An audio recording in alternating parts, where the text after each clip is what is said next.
Teman-teman yang dari Permata, hati-hati. 10, udah 10 motor terbalik.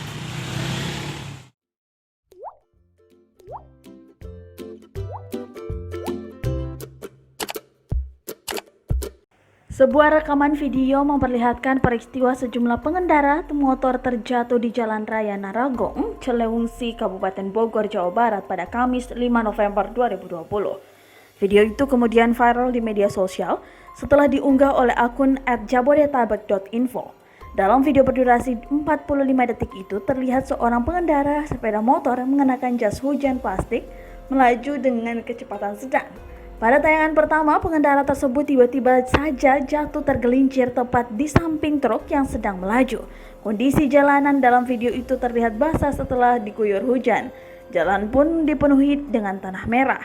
Sejumlah kendaraan truk dan roda 4 tampak melaju, sementara pengendara sepeda motor diminta melaju dengan pelan-pelan ke pinggir jalan.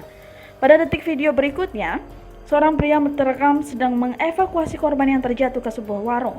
Pria tersebut kemudian terlihat membantu mengatur arus lalu lintas di Jalan Raya Narogong, tepatnya ex-Hotel Garuda. Namun tidak ada satupun pihak yang bertanggung jawab atas kejadian itu, bahkan tanah yang berjatuhan dibiarkan begitu saja di jalanan.